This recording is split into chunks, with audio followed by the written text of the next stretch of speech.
ಕೊಟ್ರೆ ಅಂದರು ಜಗನ್ನಾಥದಾಸ್. ಇವರಂದರು ಕೊಡ್ಲಿಕ್ಕಾಗಲ್ಲ, ಈ ಮನಸ್ಸು ನೀನೇ ನಿನ್ನದಾಗಿ ಮಾಡಿಕೊಂಡು ಇದ್ದಾರೆ. ನಮಗೆ ಇರೋದೊಂದು ಮನಸ್ಸು, ಸಿನಿಮಾ ಹಾಡಿತ್ತು, ಇರೋದೊಂದು ಮನಸ್ಸು ಯಾರಿಗಂತ ಕೊಡಲಿಲ್ಲ ಒಂದು ಹಾಡಿತ್ತು. ಮತ್ತೆ ಏನು ಸಿನಿಮಾ ಹಾಡಬೇಕಾಷ್ಟು ಯಾರಿಗೂ ಇರೋದೊಂದೇ ಮನಸ್ಸು. ನಾವು ಕೆಲವರಿಗೆ ಮನಸ್ಸು ಕೊಟ್ಬಿಟ್ಟಿರ್ತೀವಿ, ಯಾರ್ಯಾರಿಗೂ ಕೊಟ್ಟಿರ್ತೀವಿ. ಅವ್ರು ಹೇಳಲಿಕ್ಕೆ ಬರೋರು ಕೊಟ್ಟಿರ್ತೀವಿ, ಕೆಲವರು ಹೇಳಲಿಕ್ಕೆ ಬರಲಾರು ಕೊಟ್ಟಿರ್ತೀವಿ. ಗುಪ್ತದಾರ ಇದ್ದಾರೆ, ಕೆಲವರು ಮನಸ್ಸು ಕೊಟ್ಟಿರ್ತೀವಿ, ಗುಪ್ತವಾಗಿರ್ತಾರೆ. ಕೆಲವು ಕಡೆ ಇನ್ನು ಈಗಿನ ಕೆಲವರು ನಾವೆಲ್ಲ ಏನು ಮಾಡ್ತೀವಿ, ಡೇಸ್ ವೈಸ್ ಮನಸ್ಸು ಕೊಡ್ತೀವಿ. ಒಂದೊಂದು ದಿನ ಒಬ್ಬರಿಗೆ. ಸೋಮವಾರ ಮಹಾರುದ್ರದೇವರಿಗೆ, ಮಂಗಳವಾರ ಅಂಬಾಬಾಬನಿಗೆ, ಬುಧವಾರ ಪಾಂಡುರಂಗನಿಗೆ, ಗುರುವಾರ ರಾಯನಿಗೆ, ವಾರ ಬಂತಮ್ಮ ಗುರುವಾರ ರಾಯ. ಬೈ ಚಾನ್ಸ್ ಏನಾದರೂ ರಾಯರು ಶುಕ್ರವಾರ ಬೆಳಿಗ್ಗೆ ನಮ್ಮ ಮನೆಗೆ ಬಂದು 5 ಗಂಟೆಗೆ ಬಾಗಿಲು ಕಟ್ಟಿದ್ರು ತಿಳ್ಕೊಂಡು ಬಾಗಿಲು ತೆಗೆದು ಯಾರು ಮಹಾನುಭಾವ, ನಾನು ರಾಯರು ಮಂತ್ರಾಲಯಕ್ಕೆ ಬಂದಿದ್ದೇನೆ, ಇವತ್ತು ಯಾಕೆ ಬಂದಿದ್ದೀನಿ, ಇವತ್ತು ಶುಕ್ರವಾರ, ಮುಂದಿನ ಗುರುವಾರ ಬರಲಿ ನಾಳೆ ಅಂತ ಮತ್ತೆ ಅವ್ರಿಗೆ ವಾಪಸ್ ಮಂತ್ರಾಲಯ ಕಳಿಸ್ತೀವಿ. ಹೌದಾ ಇಲ್ಲ? ನಮ್ಮ ಮಾಡೋದು ಹಂಗೆ. ಶುಕ್ರವಾರ ಬಂದರೆ ಎಲ್ಲರೂ ಆಡ್ತಾರೆ, ಭಾಗ್ಯದ ಲಕ್ಷ್ಮೀ ಬಾರಮ್ಮ, ನಮ್ಮಮ್ಮ ನೀ ಸೌಭಾಗ್ಯದ ಲಕ್ಷ್ಮೀ ಬಾರಮ್ಮ, ನಮ್ಮಮ್ಮ ನೀ ಸೌ ಅಂದರೆ ಕರೆಕ್ಟ್. ಹಿಂದಿ ಒಳಗೆ 100. ನಮ್ಮ ಮನೆಗೆ ಬರಬೇಕಾದ್ರೆ 100 ನೋಟ್ಸ್ ತೊಗೊಂಡು ಬಾ. ಅವಾಗ 100 ದೊಡ್ಡ ನೋಟ್ಸ್ ಇತ್ತು, ₹100 ದೊಡ್ಡ ನೋಟ್ ಅವಾಗ ಹಿಂದೆ. ಅದಕ್ಕೆ 10 50s 20s ತರಬೇಡ. ಯಾವ ತಗೊಂಬ? ₹100 ತಗೊಂಬ. ಹಿಂಗೆ ಶುಕ್ರವಾರ ಬಂದರೆ ಲಕ್ಷ್ಮೀದೇವಿ ಸ್ತೋತ್ರ, ಮನಸ್ಸು ಆ ಕಡೆ. ಶನಿವಾರ ಬಂದರೆ 3 ವಿಧ. ಶ್ರೀನಿವಾಸಕ್ಕೆ ಮನಸ್ಸು ಕೊಟ್ಟವರು ಬೇರೆ, ಹನುಮಂತ ದೇವರಿಗೆ ಮನಸ್ಸು ಕೊಟ್ಟವರು ಬೇರೆ, ಶನಿ ದೇವರಿಗೆ ಮನಸ್ಸು ಕೊಟ್ಟವರು ಬೇರೆ. ಹೌದಾ? 3 ಥರ ಮನಸ್ಸು. ಬೆಂಗಳೂರಲ್ಲಿ ಸಹಕಾರ ನಗರ ಅಂತ ಒಂದಿದೆ, ಅಲ್ಲಿ ಒಂದು ಗೋಪಾಲಕೃಷ್ಣನ ಗುಡಿ ರಾಯ ಪ್ರತಿಷ್ಠಾಪನೆ ಮಾಡಿದ್ದಾರೆ. ಅಲ್ಲಿದ್ದ ಅರ್ಚಕರು ವಿದ್ವಾಂಸರು. ಆ ಮಠದ ಪಕ್ಕ ಸ್ವಲ್ಪ ಓಪನ್ ಜಾಗ ಇರ್ತವೆ, ಎಲ್ಲರೂ ತಂದು ಕಸ ದಾಬಾ ಹಾಕ್ತಿದ್ರು. ಬಾಬಾಚಾರ್ಯ ಸರಿ ರಿಕ್ವೆಸ್ಟ್ ಮಾಡ್ಕೊಂಡು ಹಂಗೆ ಹಾಕ್ಬಾರ್ದಪ್ಪ, ಭಕ್ತರು ಬರ್ತಾರೆ ಮಠಕ್ಕೆ, ತೊಂದರೆ ಆಗ್ತದೆ ಎಲ್ಲ. ದಿನ ಭಾಳ ತ್ರಾಸಾಲಿಕತ್ತೆ ಆಚಾರ್ಯ, ಸೊಳ್ಳೆ ಗಿಳ್ಳಿ ಜಾಸ್ತಿ. ಒಂದ್ಸಲ ಹಿಂಗೆ ತಲೆ ಕೆಡಿಸ್ಕೊಂಡು ಆಚಾರ್ಯ ಎಲ್ಲ ಇಂಥ ಯುವಕರು ಬಂದೇ ಇರೋದು, ಏನಾಗಿದೆ ಆಚಾರ್ಯ, ಯಾಕೆ ಒಂಥರ ಇಲ್ಲಪ್ಪ ಮಾರ ಎಷ್ಟು ಸರಿ ಹೇಳಿದ್ರು ಕೇಳುವಲ್ರಿ ಅವರು. ಏನು ಆ ಹುಡುಗರದ್ದು ನಾವೆಲ್ಲ ವ್ಯವಸ್ಥೆ ಮಾಡ್ತೀವಿ ಆಚಾರ್ಯ. ನಾಳೆ ಬೆಳಿಗ್ಗೆ ಒಂದು ಕಸ ಬೀಳಲ್ಲಿ, ಆಯಿತಾ? ಹೊಡಿಲಿಕ್ಕೆ ಬಡ್ಲಿಕ್ಕೆ ಹೋಗ್ಬೇಡ್ರಪ್ಪ, ಸುಮ್ಕೂರಿ ನೀವು ಎಲ್ಲ ಮಾಡಿಬಿಡ್ತೀವಿ. ಹೌದಾ?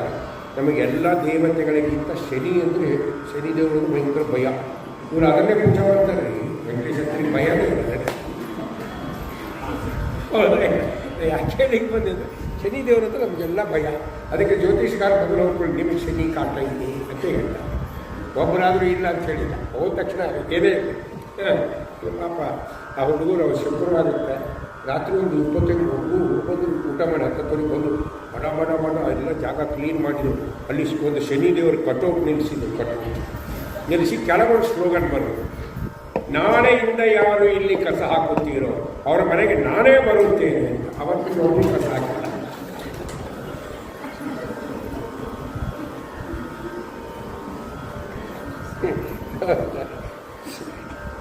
ಶನಿವಾರ ಶನಿ ದೇವರಿಗೆ ಮನಸ್ಕೊಡ್ತೀವಿ. 3 ದಾನೆ ದೇವರಿಗೆ ಮನಸ್ಕೊಡ್ಲಿಕ್ಕೆ ಎಲ್ಲದೆ ಹೇಳಿ, ಯಾವ ಡೇ ಇದೆ, ಯಾವ ಡೇ.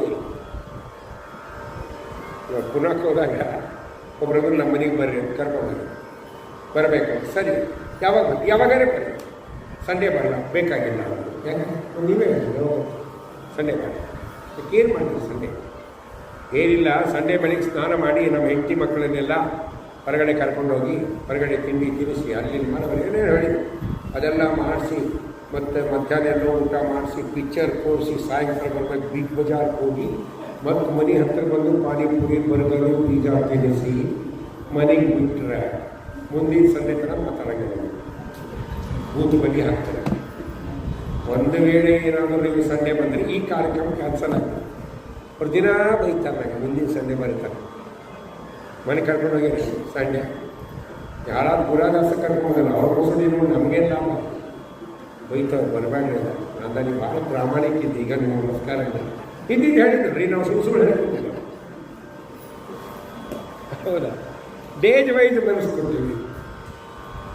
ಅದಕ್ಕೆ ವಿಜಯದಾಸರು ಅಂತಾರೆ, ಮನಸ್ಸು ನಮ್ಮ ಕೈಯಾಗಿಲ್ಲ, ಅದೆಲ್ಲವೂ ನಿನ್ನ ಅಧೀನ, ನಿನಗೆ ಕೊಡಬೇಕು ಅಂದರೆ ನಮಗಾಗಲ್ಲ, ಅದಕ್ಕೆ ಈ ಮನಸ್ಸು ನಿನ್ನದಾಗಿ ನೀವು ಮಾಡಿಕೊಂಡು ಬಿಡು ಅಂತ ಹೇಳಿದ್ದಾರೆ. ಅವೆಲ್ಲ ಮಾತುಗಳನ್ನು ಹನುಮಂತ ದೇವರು ಹೇಳ್ತಾ, ಕಲಿಯುಗದಲ್ಲಿ ಇವೆಲ್ಲ ಸಾಧನೆಗೆ ಪ್ರತಿಬಂಧಕ. ಮುಖ್ಯವಾದ ಸಾಧನೆ ಯಾವುದು ಅಂದರೆ ಪರಮಾತ್ಮನ ನಾಮಸ್ಮರಣೆಯೇ ಕಲಿಯುಗದಲ್ಲಿ ಮುಖ್ಯವಾದ ಸಾಧನೆ ಅನ್ನುವ ಮಾತುಗಳನ್ನು ಜ್ಞಾನಿಗಳನ್ನು ತಿಳಿಸಿದ್ದಾರೆ. ಮುಂದೆ ಭೀಮಸೇನರಿಗೆ ಹೇಳ್ತಾರೆ, ಅವಶ್ಯವಾಗಿ ನನ್ನ ಪ್ರೀತಿಗೆ ಪಾತ್ರನಾಗಿದ್ದಿ, ಈಗ ಪಾಲ ಎತ್ತಿ ಲೀಲಾಜಾಲವಾಗಿ ಸೌಗಂಧಿಕ ವನಕ್ಕೆ ಹೋಗು, ಅದು ಗಂಧಮಾದನ ಪರ್ವತದ ಮೇಲುಭಾಗದಲ್ಲಿದೆ, ಅಲ್ಲಿ ಹೋಗು, ಎಲ್ಲ ನಿನಗೆ ಎಷ್ಟು ಬೇಕೋ ಅಷ್ಟು ಹೂಗಳನ್ನು ತಗೋ ಬೈದು ದ್ರೌಪದಿಗೆ ಕೊಡು ಅನ್ನೋ ಮಾತನ್ನು ತಿಳಿಸಿದ್ದಾರೆ. ಅದೇ ನಿಟ್ಟಿನಲ್ಲಿ ಭೀಮಸೇನರು ಹೋಗಿ ಸೌಗಂಧಿಕ ಪುಷ್ಪವನ್ನು ತಂದು ದ್ರೌಪದಿ ದೇವಿಗೆ ಕೊಟ್ಟಾಗ ಆ ಪುಷ್ಪದ ಒಂದು ಬಳ್ಳಿ ತಂದು ಅವರು ಕಾಮಕವನದಲ್ಲಿದ್ದರವಾಗ ಪಾಂಡವರು ಅಲ್ಲಿ ತನ್ನ ಮನೆ ಮುಂದೆ ಅಂಗಳದಲ್ಲಿ ಹಚ್ತೀನಿ ಅಂತ ಹೇಳಿದರು ದ್ರೌಪದಿ ದೇವಿ, ಅಲ್ಲಿ ಹಚ್ಚಿದ್ದಾರೆ.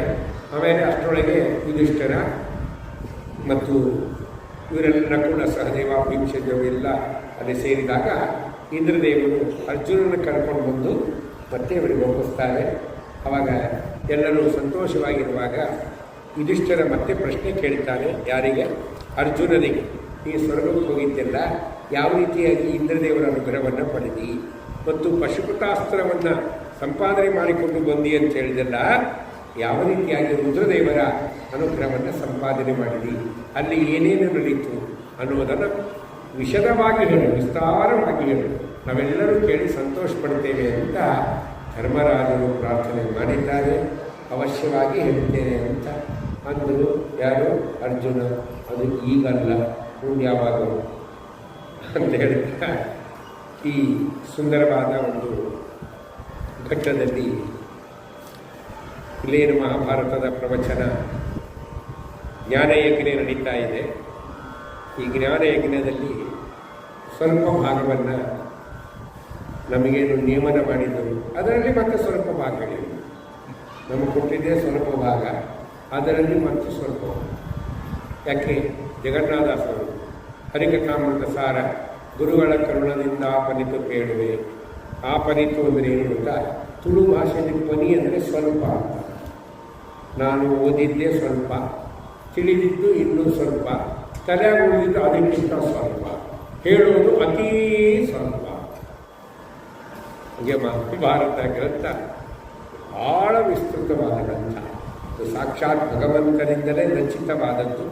ಅಂಥ ಗ್ರಂಥದ ಜ್ಞಾನಯಜ್ಞವನ್ನು ನೀವು 30 ದಿನಗಳ ಕಾಲ ಅಧಿಕ ಮಾಸದಲ್ಲಿ ಮಾಡುವುದು ಬಹಳ ಶ್ರೇಷ್ಠವಾದ ಕೆಲಸ, ವಿಶೇಷವಾದ ಪುಣ್ಯ ರಾಶಿ ದೇವರು ಕೊಡ್ತಾರೆ. ಇದೆಲ್ಲವೂ ದೇವರ ಪ್ರೀತಿಯಾಗಲಿ ಅಂತ ಮಾಡಿದರೆ ದೇವರ ಪರಮ ಪ್ರಸಾದ ನಮ್ಮ ಮೇಲೆ ಆಗ್ತದೆ. ಈ 4 ವಾಕುಸುಮಗಳನ್ನು ಗುರುಗಳಂತರ್ಯಾಮಿ ಸಮಸ್ತ ತತ್ವಾಭಿಮಾನಿ ದೇವತಾಂತರದ ಆತ್ಮೀಯರ ಮುಖ್ಯ ಪ್ರಾಣಾಂತರಗಳಾಗಿರ್ತಕ್ಕಂಥ ಪರಮಾತ್ಮನ ಪಾದಾರವಿಂದಲೇ ಸಮರ್ಪಣೆ ಮಾಡ್ತಾ ಇದ್ದೇವೆ. ಶ್ರೀಕೃಷ್ಣಾರ್ಪಣಮಸ್ತು. ನೀವು ಮಾಡುವ ಈ ಜ್ಞಾನ ನದಿಯಲ್ಲಿ ಸ್ನಾನ ಮಾಡ್ತಾ ಇದ್ದೀರಿ, ಪ್ರತಿನಿತ್ಯ ನೀವು ಮುಳುಗು ಹಾಕಿ ಹೇಳ್ತಾ ಇದ್ದೀರಿ. ನೀವು ಮುಳುಗು ಹಾಕೋದ್ರ ಜೊತೆಗೆ ನಮಗೂ ಸ್ವಲ್ಪ ಪ್ರೋಕ್ಷಣೆ ಮಾಡಲಿಕ್ಕೆ ಅನುಕೂಲ ಮಾಡಿಕೊಟ್ಟಂಥ ನಿಮ್ಮೆಲ್ಲರಿಗೂ ನಾನು ಅನೇಕವಾದ ಧನ್ಯವಾದಗಳನ್ನು ಸಮರ್ಪಣೆ ಮಾಡ್ತೇವೆ. ಇದು ಬಹಳ ಸಂತೋಷ. ಯಾಕೆಂದ್ರೆ ಮಾಡ್ಬೋದಾಗಿದೆ, ನನಗೂ ಸ್ವಲ್ಪ ಒಂದು ಆಚಾರ್ಯ ನಾವು ದಿನ ಹೋಗ್ತೀವಿ, ನೀವು ಸ್ವಲ್ಪ ಪ್ರೋಕ್ಷಣೆ ಮಾಡ್ಕೊಂಡು ಹೋಗ್ತೀವಿ ಅಂತೇಳಿ ಅದು ಇದು 7 ತಿಂಗಳ ಹಿಂದೆ ಇದು ಕಾರ್ಯಕ್ರಮ ಫಿಕ್ಸ್ ಆಗಿದೆ. ನಮ್ಮ ಮುರಳಿಯವರು ತಮ್ಮ ಬೀಗರ ಮನೆ ಬೀಗರ ಕಾರ್ಯಕ್ರಮಕ್ಕೆ ಬಂದಿದ್ದು, ಅಲ್ಲಿ ಅವರು ನಮಗೆ ಬೇಕಾದವರು ಪ್ರವಚನ ಅಲ್ಲಿ ನೋಡಿ ನೀವು ಬರಬೇಕು, ಹಿಂಗೆ ಮಾಡ್ತೀವಿ ಕಾರ್ಯಕ್ರಮ ಅಂತ ಅವತ್ತೇ ಹೇಳಿದರು. ಹೇಳಿ ನಂಬರ್ ತೊಗೊಂಡು, ಕೆಲವರು ನಂಬರ್ ತೊಗೊಂಡು ಹೋಗ್ಬಿಡ್ತಾರೆ, 3 ಮಾತೇ ಹೇಳೋದಿಲ್ಲ. ಏನು ಮಾಡಿ ನಂಬರ್ ತೊಗೊಂಡು ಕಾಂಟ್ಯಾಕ್ಟ್ ಮಾಡಿ ಅವರೆಲ್ಲ ನಮ್ಮ ಮನೆಯವರಿಗೆ ಬಂದು ನಮ್ಮಂತ ನೀವೆಲ್ಲ ಯಾಕೆ ಮಾಡ್ತೀರಿ? ಇಲ್ಲ ನಮ್ಮ ಪದ್ಧತಿ ಅದು ಫಲಪುಷ್ಪಗಳನ್ನು ಸಮರ್ಪಣೆ ಮಾಡಿ ಅವತ್ತೇ ಒಂದು 1000 ರೂಪೀಸ್ ಕೊಟ್ಟು, ಯಾಕಂದರೆ ಅಡ್ವಾನ್ಸ್ ತೊಗೊಂಡು ಅದು ಬೇರೆ, ಫೋಟೋ ಬೇರೆ ತೆಗೆದು ಮೊಬೈಲ್ ಹೇಳಿ ತೆಗೆದವರೆಲ್ಲೇ ಇದ್ದಾರೆ. ನಾನು ಹೋಗಲೇಬೇಕು ಈಗ ಫೋಟೋ ಬೇರೆ ತೆಗೆದು ಇಲ್ಲ ಫೋಟೋ ಹಾಕ್ಬಿಡ್ತಾರೆ ಎಲ್ಲ ಕಡೆ. 1000 ರೂಪಾಯಿ ನೋಡಿದ್ದಾರೆ, ಕಾರ್ಯಕ್ರಮ ಬಂದಿಲ್ಲ. ಹೌದಾ? ಈಗ 1000 ರೂಪಾಯಿ ನೀವು ಕೇಳೋಂಗಿಲ್ಲ, ನಂಗೆ ಕೊಟ್ಮೇಲೆ ನಾವು ಕೊಟ್ಟು ಕೇಳೋ. ಆದರೆ ಭಾಳ ಗೌರವ ವೆಂಕಟೇಶ್ವರ ಬಂದಿದ್ದು ಬಾಕೇರಿ, ಭಾಳ ಗೌರವ, ಭಾಳ ನಮ್ರತ, ವಿನಯ. ಅದರಿಂದ ನೀವು ಬಂದು ಹೇಳಬೇಕು ಅಂತ ನಮ್ಮನ್ನೇ ಆರಿಸಿ ಅದನ್ನು 6 ಜನರಲ್ಲಿ ನನ್ನೊಬ್ಬನ್ನು ಸೆಲೆಕ್ಟ್ ಮಾಡಿ, ನಮ್ಮ ಗುರು ಹೇಳೋರು ಯಾವುದೇ ಕಂಪ್ನಿಯಲ್ಲಿ ಅಪ್ಲಿಕೇಶನ್ ಹಾಕಿದರೆ ಕೆಲಸ ಸಿಗಲ್ಲಪ್ಪ, ಅಪ್ಲಿಕೇಶನ್ ಹಾಕಿದವರಿಗೆಲ್ಲ ಸಿಗಲ್ಲ, ಕಂಪ್ನಿಯವರು ಯಾರು ಸೆಲೆಕ್ಟ್ ಮಾಡ್ತಾರೆ ಅವರಿಗೆ ಮಾತ್ರ ಕೆಲಸ ಇಲ್ಲ ಅನ್ನುವಾಗ ತಾವು ಭಕ್ತರು ನನ್ನನ್ನು ಸೆಲೆಕ್ಟ್ ಮಾಡಿ 5 ದಿನಗಳ ಕಾಲ ಕೆಲವು ಮಾತುಗಳನ್ನು ಇಲ್ಲಿ ನುಡಿಲಿಕ್ಕೆ ಅನುಕೂಲ ಮಾಡಿಕೊಟ್ಟಂತ ಎಲ್ಲರೂ ನಾನು ವೈಯಕ್ತಿಕವಾದ ಧನ್ಯವಾದಗಳು ಹೇಳ್ತಾ ಇದ್ದೇನೆ. ಈ 5 ದಿನಗಳ ಕಾಲದಲ್ಲಿ 4 ವಾಕ್ಸುಮಗಳಿಂದ ನಿಮಗೇನಾದರೂ ಸಂತೋಷ ಆಗಿದ್ದರೆ ಆ ಎಲ್ಲ ಸಂತೋಷ ಏನಾಗಿರಲಿ, ಆ ಕೀರ್ತಿಯನ್ನು ನನ್ನ ಗುರುಗಳಿಗೆ ಸೇರಬೇಕು ಅಂತ ಪ್ರಾರ್ಥನೆ ಮಾಡ್ತೀನಿ ನಾನು. ಯಾಕೆ ಇದೆಲ್ಲ ಕೀರ್ತಿ ಗುರುಗಳಿಗೆ ಸೇರಬೇಕು. ನನಗೆ ಪಾಠ ಹೇಳಿದ ಆಚಾರ್ಯರಿಗೆ ಇದೆಲ್ಲ ಕೀರ್ತಿ ಸೇರಬೇಕು, ನಂದಲ್ಲ. ಅಲ್ಲ, ನೀವು ಮಾಡಿ ಅವರಿಗೆ ಯಾಕಂತೀರಿ ಅಂದರೆ, ಒಂದು ಕಾಡುಗಲ್ಲು ಇರುತ್ತೆ, ಅದು ಕಾಡುಗಲ್ಲಿದ್ದಾಗ ಎಲ್ಲರೂ ತುಳ್ಕೊಂಡು ಹೋಗ್ತಾರೆ, ತುಳ್ಕೊತಾರೆ, ಕೂಗುಳ್ತಾರೆ, ನೀರು ಚೆಲ್ತಾರೆ, ಏನೇನೋ ಮಾಡ್ಕೊಂಡು ಹೋಗ್ತಿರ್ತಾವೆ. ಹೌದಿಲ್ಲ? ಅದೇ ಒಂದು ಕಾಡುಗಲ್ಲನ್ನು ಶಿಲ್ಪಿ ತಂದು ಕೆತ್ತಿ ಮೂರ್ತಿ ಮಾಡಿದಾದರೆ ಆ ಮೂರ್ತಿಗೆ ಏನು ವೈಭವ ಇದೆ. ಹೌದಾ? ಅದರಂತೆ ನಾವು ಕಾಡಿಗಲ್ಲಿನಂತೆ ಇದ್ದಂಥ ನಮ್ಮನ್ನು ನಮ್ಮ ಗುರುಗಳು ತಂದು ಎಳೆದು ಕೆತ್ತಿ ಮೂರ್ತಿ ಮಾಡಿರಲಿಲ್ಲ. ಇದಕ್ಕೇನು ವೈಭವ ನಡೀತದೆ ಅದೆಲ್ಲ ಗುರುಗಳಿಗೆ ಸೇರಬೇಕು ಅಂತ ನಾನು ಪ್ರಾರ್ಥನೆ ಮಾಡ್ತಾ, ತಂದೆ ತಾಯಿ ಮಾಡಿದ ಪುಣ್ಯ ವಿಶೇಷ ಅಂತ ಹೇಳ್ತಾ, ನಾನು ಸಿರುರೂಪಕ್ಕೆ 1-2 ಸರಿ ಬಂದಿದ್ದೆ ಹಿಂದಕ್ಕೆ. 1-2 ಗಣಪತಿ ಗುಡಿ ಓಪನ್ ಆದಾಗ ನಮ್ಮ ಅವ್ರ ಮನೆಗೆ ಹಿಡ್ಕೊಂಡು ಅಲ್ಲಿ ಪೂಜೆ ಮಾಡಿ ಅವ್ರ ಮನೆಗೆ ಊಟ ಮಾಡಿ ಒಂದು ಕಾರ್ಯಕ್ರಮ ಮಾಡೋದು. ಹೌದಾ? ಆಮೇಲೆ ನಾವು ಗೋಪಾಲ್ ರೆಡ್ಡಿಯವ್ರು ಕರೆಸಿದ್ದು ಒಂದಿನದ ಕಾರ್ಯಕ್ರಮ, ರಾಮನವರು ಬರಬೇಕು ಅಂತಲ್ಲ, ಒಂದಿನದ ಕಾರ್ಯಕ್ರಮ ಬಂದು ಹೋಗಿದ್ದೆ. ಅವಾಗ ಊರೊಳಗೆ ಬಂದಿದ್ದಿಲ್ಲ. ಅವಾಗ ನಮ್ಮ ದ್ವಾರಕಾಬಾಯಿಯವ್ರ ಮನೆಗೆ ಊಟ ಮಾಡಿ ಕಾರ್ಯಕ್ರಮ ಮುಗಿಸಿ ಮತ್ತೆ ರಾತ್ರಿ ಬಸ್ ಹತ್ತಿದ್ದೆ ನಾನು ಅವತ್ತಿನ ದಿವಸ. ಇದು ಭಾಳ ವರ್ಷಗಳ ಹಿಂದೆ ನಡೆದಿದ್ದೀವಲ್ಲ. ಆಮೇಲೆ ಒಳಗೆ ಬಂದಿಲ್ಲ. ನಮ್ಮ ದ್ವಾರಕಾಬಾಯಿಯವರು ಬರ್ರಿ ಬರ್ರಿ ಅಂತ ಕರೀತಿದ್ರು. ಮತ್ತೆ ಅವರು ಒಂದು ವಿಷಯಕ್ಕೆ ಫೋನ್ ಮಾಡಿದ್ರು. ಅವರು ಪರಮಗುರುಭ್ಯೋ ನಮಃ. ಶ್ರೀಮದಾನಂದ ತೀರ್ಥ ಭಗವತ್ಪಾದಾಚಾರ್ಯ ಗುರುಭ್ಯೋ ನಮಃ. ಶ್ರೀ ವೇದವ್ಯಾಸಾಯ ನಮಃ. ಶುಕ್ಲಾಂಬರಧರಂ ವಿಷ್ಣುಂ ಶಶಿವರ್ಣಂ ಚತುರ್ಭುಜಂ ಪ್ರಸನ್ನವದನಂ ಧ್ಯಾಯೇತ್ ಸರ್ವವಿಘ್ನೋಪಶಾಂತಯೇ. ಶ್ರೀಮದಾಚಾರ್ಯರಮತಾನುಗಧೀಮತಾಮುರರಂಗ್ರಿ ಸೋಮಪಾಲಾರರಿಗೆ ತಾತ್ವಿಕ ದೇವತಾಗಣಕ್ಕೆ ಹೈಮವತಿ ಷಣ್ಮಹೇಶಯರಡಿಗೆ ಯೋಮಕೇಶಗೆ ವಾಣೇ ವಾಯುಸುತಾಮರಸಭವ ಲಕ್ಷ್ಮೀನಾರಾಯಣರಿಗಾನವಿಪೇ. ಸಮಚರಣ ಸರೋಜಂ ಸಾಂದ್ರ ನೀಲಾಂಬುದಾಭಂ ಜಗನನಿಹಿತಮಾಡಿಂ ಮಂಡಲಂ ಮಂಡಲಾನಾಂ ತರುಣ ತುಳಸೀ ಮಾಲಾಂ ಕಂಧರಂ ಕಂಜನೇತ್ರಂ ಸದಯಧವನಹಾಸಂ ವಿಠ್ಠಲಂ ಚಿಂತಯಾಮಿ. ಎಲ್ಲಿ ಹರಿಕಥಾ ಪ್ರಸಂಗಮೋ ಅಲ್ಲಿ ಗಂಗಾ ಯಮುನಾ ಗೋದಾವರಿ ಸಿಂಧು